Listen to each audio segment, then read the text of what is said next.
Ma'am सबसे पहले अपना परिचय शॉर्ट में देते हुए क्या कहना चाहेंगे? मैं मीना कामा, एमएलए बाबूबढ़ी। आज हमारे यहाँ एनडीए का सम्मेलन था जो अभी पूरे बिहार में चल रहा है। तो आज मेरे विधानसभा में था और उसकी तैयारी की सारी जवाबदेही मेरे ऊपर दी गई थी कि आप हुई, और हम उसको पूरी ईमानदारी और निष्ठा से निर्वहन किए। और मैं जितने हमारे गार्जियन और हमारे पार्टी के साथी लोग बैठे हैं उनको विशेष रूप से मैं धन्यवाद देती हूँ कि आज आप लोगों को सहयोग से हमको लगता है मधुबनी जिला में सबसे बेस्ट प्रोग्राम हुआ है। रिकॉर्ड बना है। हाँ, रिकॉर्ड बना है। बाकी तो ये लोग बताएंगे कि क्या है नहीं है। जी जी। लेकिन ज़बरदस्त है। 20-25 हज़ार आदमी आया था। हुआ। हाँ, हम अनुमान नहीं लगाए थे, हम 10-12 हज़ार का अनुमान लगा रहे हैं। अनुमान अंदाजा लगा के हाँ, चल। लेकिन 15 से 20-25 है जी। क्योंकि पूरा रोड सब भरा हुआ था जब हम देखे हैं कि पूरा जाम लगा हुआ था। ये जाम प्रोग्राम लगा। आपका सफल दिख रहा है। हाँ, पूरा सफल है। और और हमारे माननीय मुख्यमंत्री जी और नरेंद्र मोदी, नीतीश कुमार जी और नरेंद्र मोदी जी में लोग विश्वास रखते हैं इस बार पुनः फिर से भारी बहुमत से हमारी सरकार बनेगी। विरोधी का कोई अता पता नहीं रहेगा। आप समय आने दीजिए, अब ज़्यादा वक्त है नहीं। जी जी। 22 से 24 नवंबर को आपको सारा चीज़ पता चल जाएगा। मैम आप बाबूबढ़ी विधानसभा से आ रहे हैं, तो बाबूबढ़ी के जनता के लिए नया संदेश क्या देना चाहेंगे यहाँ से आप? बाबूबढ़ी की जनता को हम क्या संदेश देंगे? वो लोग खुद बहुत काबिल हैं, बहुत समझदार हैं। वो देखे हैं कि हमारे बच्चे, हम 15-20 साल पहले कैसे जीते थे, अब कैसी परिस्थितियाँ हो गई है।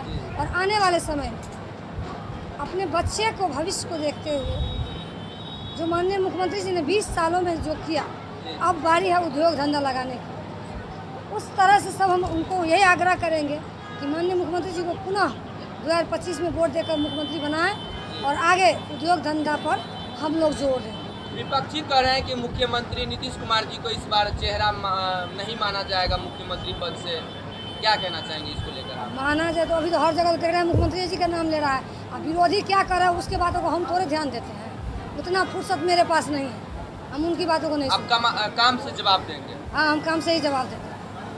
जी का मैदान जो है पूरी तरह से पूरी भर चुका था, इसमें करीब 25-30 हज़ार लोग आए थे। मैदान में एक जगह भी नहीं मिला हुआ था। ऐसे क्या खासियत था कि यहाँ पे करीब देखा जाए 80% महिलाएं ही यहाँ पे मौजूद थे कार्यक्रम में?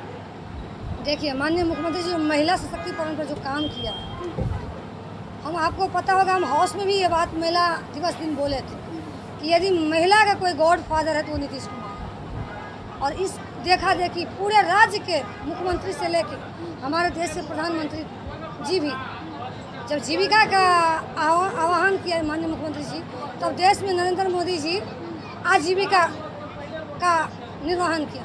इस तरह से हमारे सीएम साहब के ही देखा देखी सारे भारत में ये काम सब हो रहा है। तो आप तो जानबे करते हैं मुख्यमंत्री जी से कितना प्रेम करते हैं। तो यही है महिला की शक्ति, यही है। महिलाओं के लिए 10,000 रुपया जीविका दीदी को दिया जा रहा है, कुछ आ जाएंगे खाता में, उससे महिला भी बहुत खुश है। साथ ही सरकार द्वारा जो 1100 रुपया कर दिया गया वृद्धा पेंशन, ये भी बहुत महिलाएं में देखा जा रहा है, महिला जो वर्ग बुजुर्ग है उनके लिए बहुत बेहतर ही देखा जा रहा है। नहीं, आप तो सिर्फ 10,000 की बात कर रहे हैं, आप 1100 की बात कर। हम कौन ऐसा डिपार्टमेंट अब छूट गया है जहाँ पैसा नहीं मिला? जो बेरोजगार पढ़ाई करके भी ग्रेजुएशन करके जो बेरोजगार है उसको भी 1,000 खाता में जाएगा, मजदूर को भी 5,000 रुपया जाएगा, बिजली 125 यूनिट। हम तो आशा सेविका, सहायिका, क्या कहता है, नाइट गार्ड, हमको तो अपनों नहीं याद रहता है। इंक्रीज किया है। लेकिन आप बाबूबढ़ी विधानसभा क्षेत्र से आते हैं, तो अगले बार के लिए क्या कहना चाहेंगे जनता को आप?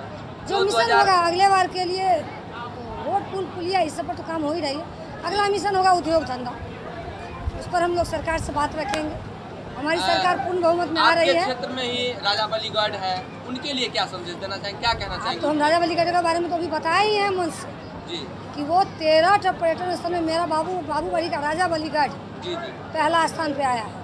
वो तो ऑलरेडी रिकॉर्ड में आ गया, अब उस पर काम होगा तो देखिए आगे आगे क्या होगा। कहीं ना कहीं अंतिम सवाल, कहीं ना कहीं बाबूबढ़ी के जो विरोधी पार्टी थी आपको महिला समझ के कमजोर समझ रही है, लेकिन आज जिस तरह से आपने जन सैलाब दिखाया है, लोगों का समर्थन मिला है, लगातार आप विकास कार्य कर रही है, क्या कहना चाहेंगे? यदि आप ये बात शेरे हैं तो एक आपको बता देना चाहते हैं, नारी है कमज़ोर नहीं, शक्ति का नाम ही नारी है। इस जग को जीवन देने वाली मौत भी तुझसे हारी। ताली बजा दीजिए। युवाओं के लिए क्या संदेश देना चाहेंगे, जो युवा युवती है जो अभी पढ़ाई कर रहे हैं? बस आखिरी संदेश। जो हमारे माननीय मुख्यमंत्री जी जो 35% तो ऑलरेडी आरक्षण महिला को दिया, अब लगभग 50% हर फील्ड में महिलाएं हैं। जी जी। और हम उनसे यही आग्रह करेंगे, आप लोग पढ़िए, सशक्त बनिए। सिर्फ घर का खाना नहीं, घर के खाना की जवाबदेही से लेके बाहर की ही जवाबदेही लीजिए। जब तक महिलाएं आधी आबादी सशक्त नहीं होगी तब देश तरक्की नहीं करेगा। कि हम महिलाओं से, बच्चियों से कहना चाहेंगे कि आप आइए, हर फील्ड में घर से लेके बाहर तक अपनी जवाबदेही निभाइए, तब मेरा देश, मेरा बिहार सशक्त। चलिए, बहुत बहुत धन्यवाद।